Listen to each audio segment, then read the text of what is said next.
Hey, good morning, YouTube. My name is Kenny. Thank you for checking out the channel. Today's video is going to be all about getting the shop insulated. And as you see, we have some 2x4 sitting here behind us. We have a stack of foam, and we're just going to get in here, talk about what's going on, and get to work. All right, everyone. So we have my 24 by 40 shop area that I recently got a few months ago. It's absolutely wonderful. Couldn't have asked for anything better physically. However, one of the things that I am struggling with since it's wintertime here in my area is heat. So heat is not necessarily the problem. Let me restart that. The Master Silent Drive 220,000 BTU unit works amazing. Don't have any problems with that. Problem is I don't have any insulation. So it takes about 5 minutes to get you hot up in here. But as soon as this cuts off with the thermostat in 5 more minutes, you can see your breath. So not such a big issue. Who cares? Who cares? But the thing is that when I'm out here for like 6 hours in a day, it's fill up for the fuel twice, and at $50 to $60 per fill up. Okay, you understand it, every 2 days. So imagine filling your car up with gas every 2 days. You'll understand what I'm talking about. So I'm going to work on doing a little bit of insulation, getting this thing better as far as holding some heat in. I do have more foam in here already. We're going to just set it up, and I'm going to discuss to you all what I plan to do. So my plan first is to just get my ceiling done. So these are 5 foot areas, as you see here. From here to here is 5 foot. The foam is only in 4, so we're going to have an extra strip over here. But up here, the steel runs this way, and the main beam you see here comes down 2.5 inches or 2.25 inches, and the foam is 2 inches thick. So we're going to try to lay it this way as well with that 1 inch seam. But when I put that seam in there like that, I am going to use Liquid Nails heavy duty silicone, and we're going to try to slide it all the way down into that little groove up top. That way, my next sheet of foam can butt right up to it, and I don't have any issues with trying to seal that area up there.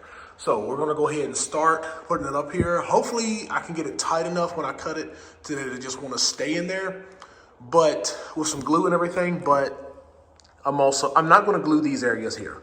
Reason being is because I do have a few tiny little leaks, nothing crazy. But what I don't want is for those areas to be trapping and holding water until it pulls up and runs down over top of the brink. So yeah, we'll just check it out here in a bit. All right, so here we are with our first few pieces. As you see, what I did do was I got my caulk right there. I put a little bit of glue on that first lip there. I don't even think it's going to be necessary because the glue was to keep it from falling and sagging down. But what we've done now is put that brace across, and it keeps it tight up against there.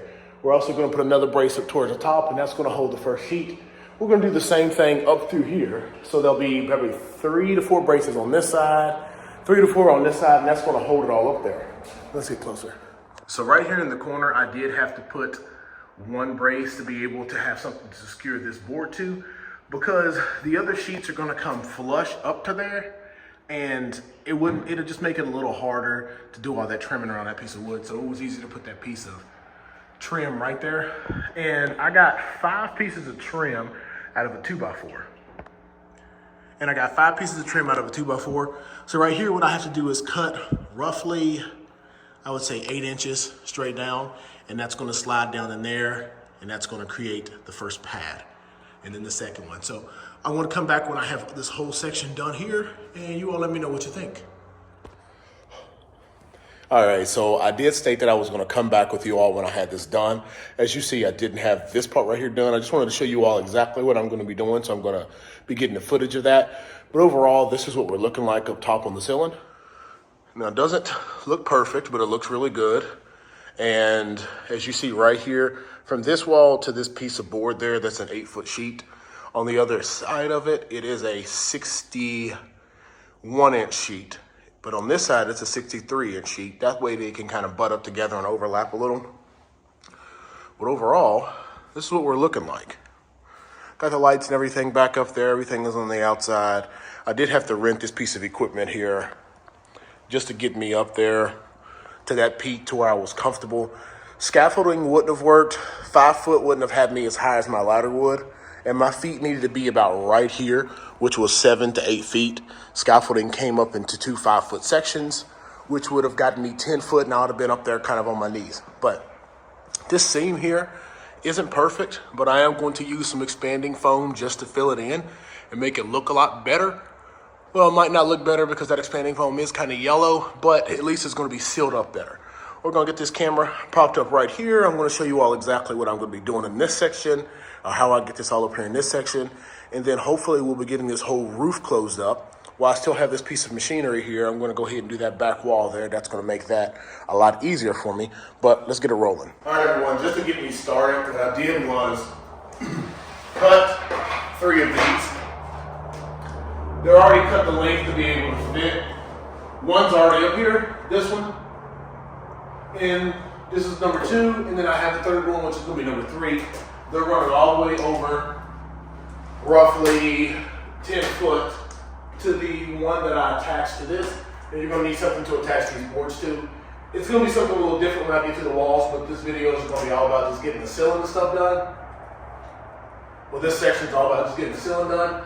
And you basically are just going to slide the foam down in, and then we're going to measure and then put our next support there. So I'm going to go ahead and just place this here. Get our 2 sheets of foam.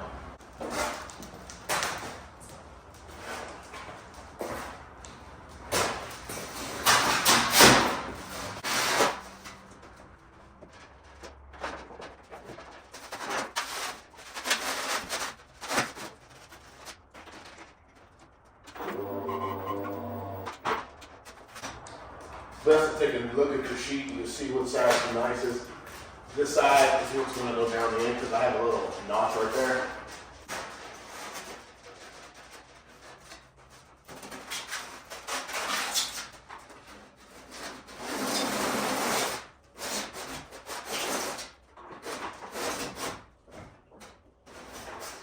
Sheets in. Then we're going to put the next long sheet all against the wall because this is going to be a pain in the butt. Trying to get the smaller sheet. They fit in there really tight and you're really restricted on space.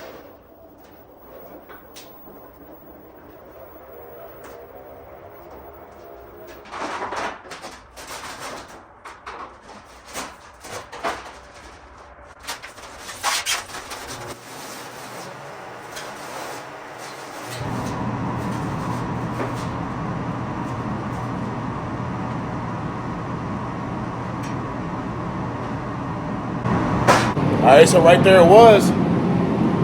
We have those 2 sheets there. Gotta get the last 2, then we're done with the roof. I want to do this off camera, but let's get it rolling. But I just wanted to show you all the process of what I use. Sorry it's loud. Got my little heater on, and this one's quiet compared to the others. See how that sits down in there? You could see straight out the building just because the way that sits there. It's similar to up here, how you can see daylight up in that peak. All that air comes right out there. All right, so we got that loaded back up. The ceiling is officially done. I do have a few parts of the wall done, but I don't know if you can tell the difference in the sound. Let me see. Foam up against it.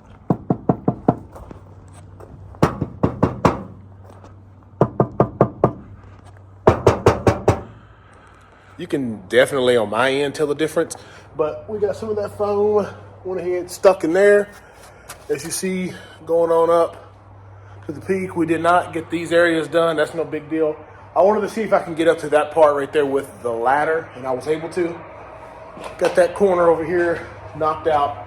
But we're moving on along with this, okay? Roof, ceiling is completely done. Lights and everything still function. You just go ahead and hit the switch, because you know how that goes.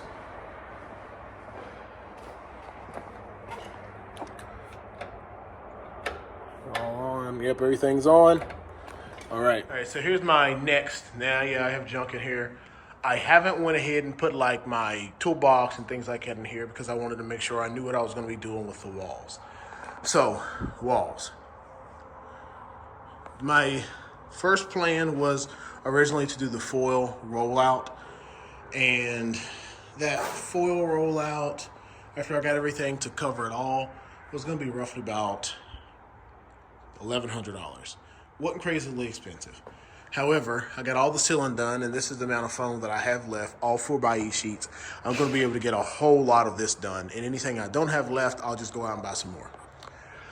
This amount of foam has cost me $300. So I like it. Insulates very well and takes a lot of the echoes gone in here. But walls, 4x8 sheet is only going to come up to here, just like we saw. Then I have to just notch around this little thing here and get the rest of the sheet in there, no problem. Problem is, how do I attach plywood to that? I don't think gluing the plywood will just be an idea. That's not going to really work. So what I'm going to have to do is run some sort of slats. I can either frame it and then put the wood across the top. That's one option. Or I can just put 1x slats down the whole thing at 8 foot and 1x slats down the whole thing at 4 foot. And it'll have an anchor point at the bottom, middle, and at the top, which is probably what I'm going to do. It's going to be a lot of little brackets, a lot of little self-tapping screws and things, but got to do what you got to do. I got this amount of wood out here still. 1, 2, 3, 4, 5, 6, 7, 8, 9, 10, 11, 12 2x4s, which are going to take up. Each 2x4 is going to be able to do 4 areas. So I should have plenty. So 12, so I should have 24 areas. 1, 2, 3, 4, 5, 6, 7, 8, 9, 10, 11, 12. Yeah, I'll have enough lumber to do the rest of this in here if I do it that way. I just got to make sure I have enough brackets. And I'm going to put some kind of solid across brace once I put the bigger foam sheets up above 8 foot, just to make sure, same thing as this, it doesn't pop forward. That will then make sure I have enough room that my plywood, once it sits on top of my OSB, whichever, or my outlets will sit pretty flush up against them. If not perfect, they'll sit pretty close. But yeah, we're getting there. So back on in a bit. But yeah, we're getting there. It is hitting that 10 o'clock, 11 o'clock. I need to go ahead and get this machine back up there to the shop, grab me some lunch, and then I'll be in here the rest of the day cutting and ripping and getting things installed. All right, so here we are working on the next process, right? The next step in this. What I've decided to do was rip down some 2x4s into some, I guess, 2x2s. 2x4 isn't really a 2x4, but I made areas to connect the plywood being at the top and at the bottom of the already there windowsill. So, as you see, that goes all the way across, and it's going to continue to go across the whole building. And I'm going to get 8 foot sheets of plywood. The thing is, 8 foot sheet comes up about right up in here, and I don't want to have to do all that trimming around that bracing. So 7 foot is there, so my walls are going to be 7 foot high. Well, the walls are still going to be 9, but the plywood or the OSB is going to be at the 7 foot high mark. But we're going to go ahead and start getting that insulated and getting that there, and we're going to continue to do that as we go on around. I could continue. As you see, I have some brackets. Let me show you what I use for the brackets. Yeah, I ran out with my kids a little bit, and I bought some of this zinc-plated steel from Tractor Supply. And I do have some L brackets. The L brackets are what I use over on the corner. And the zinc-plated steel, 5 holes, rip it down with the grinder, and it goes directly across the front. And I have some self-tapping screws there and some regular 1-inch screws going across. And yeah, that'll be a good anchor point for my plywood. So the plywood would anchor here on the bottom, here, and then have about 8 inches or 6 inches above. So I think we're going a good route. Over here in the corner, what we have is the same, but we have the, like I said, L brackets. I do have a whole bunch of those, so when I run out of this right here, I'll just use that at some point. All right, so here we are. We have plenty of wall done. I'm down to the last 2.5 or whatever, 5th sections. But what I'm going to do is something a little different. What we're going to do is go ahead and get the OSB installed. Reason being is because I don't want to tear all this stuff down again. You get everything moved out so you can do it, and then you move everything back to then come back with the OSB to do it. So one wall, we're going to OSB the wall, and then after we OSB the wall, we're then going to do the next wall. So we're going to go ahead. I just bought some simple 7/8 plywood, 7/8 OSB, and it's going to go 8 foot high. We're going to just figure out what I'm going to do. I wasn't sure if I wanted to just notch around these braces, which is probably what I'm going to do because I want the OSB to be as high as possible. So let's go ahead. We're going to get one piece hung up real quick. And there is one more thing that I gotta let you all know is that my shop area is not perfectly level. So it's good, but back here in the corner, it's a little bit lower. So we're out of level at about an inch over the whole thing. So there will be, as we go down, a slight step, but I'm not really bothered by that. But let's get the first sheet up as I stated. All right, so we got our first 2 sheets of OSB up. As you see, we got our outlet already cut out, and it's 8 foot high, so we did notch it for that beam. Doesn't have to be perfect, it just has to be a wall up there that's solid. So being inside of a shop and things like this, you want to be able to, fall up against something and not worry about falling up against here and messing all the foam up. And I've seen the marks and the handprints that get on this foam, and my hands are clean. So, this is going to help with that. One more thing that I did do, as you see, is I put some expanding foam in here just in the tubes, just to get in those little creases a little bit. And while it's still soft, you put your OSB on there, and you don't really have to worry about anything. So let's get rest of this up on this whole wall, and then we'll come back. Doesn't look too bad. Got to keep going on down. All right, got all the OSB 8 foot up there. Kind of staggers coming down a little bit because the ground isn't perfectly level. But overall, I think it looks good. That's as high as I'm going to go. I think I'm going to paint it a different color just to have it look a little more clean, maybe like an off gray or something. But yeah, right now we got that done. All the foam behind here is done. I also used little tubes of spray foam to fill in cracks to make sure, things were as tight as possible, like that. But yeah, I think we're looking good. It's a mess in here now, of course, but I'm thinking 2 more days, I should be having this finished.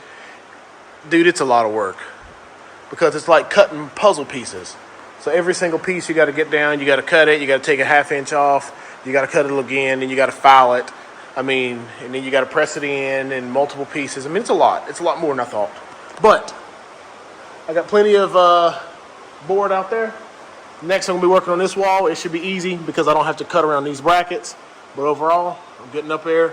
I got all the way up to the top, and then I'll just have this wall over here. All right, so just for video purposes, I don't know if you can see the light. So these are the areas, like a whole bunch of leaking areas that we've fixed by putting the insulation up and the wood up. So these areas do not leak like that anymore. I am going to have to figure out around the door. I am going to just put the heat barrier, but overall, cutting these leaks down by just these few is actually going to be a significant improvement. It's not going to be perfect, but as you see, there's a couple of them down here as well.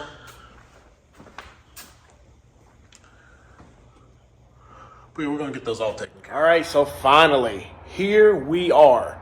Wood on all the walls, 2-inch foam on everything. I had my oven on today just to powder coat one item, and you could feel the heat across, a little bit. You can feel the heat. So the good thing about that is it is insulated enough that it holds the heat inside here. I am going to put the fabric, the reflective fabric, the double bubble on the doors just to get some of that radiant heat off once that comes out summer. But I'm not really stressed over that right now. But yep, everything else is covered. I didn't do trim around the windows yet. I'm going to do that eventually. I didn't cut these window holes perfect. One of the things that suck about plywood is it isn't like drywall to where you can just patch it up and make it look good. So we're going to put in trim around this eventually, but for right now, we're good to go. This took probably 5 days to do. But like I said, if I was going to do it over, would I have spent the extra money to get my wood 4 foot on center? Yes, because I wouldn't have had to done all this extra wood underneath here just to be able to have something to touch the plywood to. So here to here, these gaps are 5 foot wide a piece, okay? So the foam is 4x8 sheets. So, and the walls are 9 foot. So what I ended up having to do was, like I stated, I cut a section to fit.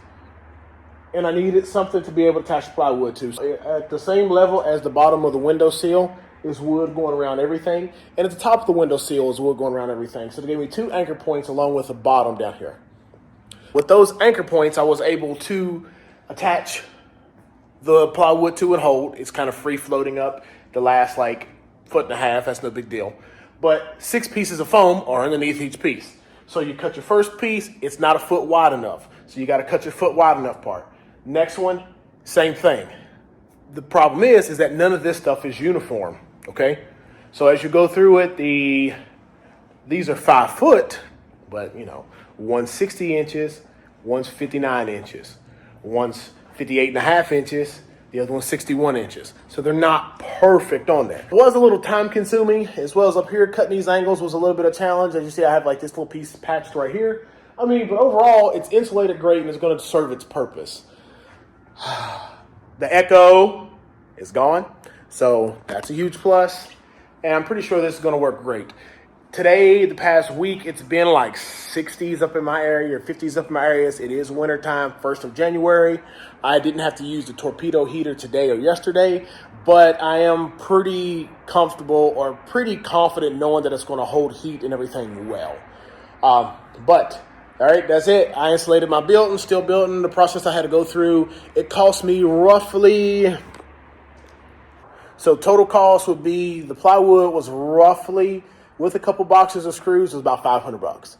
The foam itself, I got 62 sheets, did the whole thing. And I went to a local thrift store that had them at $5 a sheet. Lowe's had it at $25 a sheet or $30 a sheet, depending on what you wanted. So I lucked out there, $320 for that. So we're at 820 bucks. The 2x4s that I ripped down the middle, it was $130 for those. So we're at 920. So we're at, and then I did do some like caulking, sealing down through this, just the liquid nails and that crack and stuff. But like say another 50 bucks. So a little bit below $1,000 to do this. Now, I was going to use the rollout insulation, and that rollout insulation itself was going to cost me $1,200. And I was still going to have to cover it with some kind of plywood, because you could either run it up and down the seams and it looked nice and clean, but I still wanted to be able to have anchor points. To make it less painful, you could run it this way, but then definitely it's just free floating there. It did have its barrier, but it's free floating, so it would still need plywood on it. So it would have been $1,000 plus all that extra. So the difference would have been like $800. So the foam itself was, like I said, $330. The insulation rollout was like $1,100-1,200. So there's a difference of $900 is what that would have cost. And I feel like this is going to be insulated a lot better. But all right, everyone, thank you for checking out this video. Make sure to hit that like button and subscribe.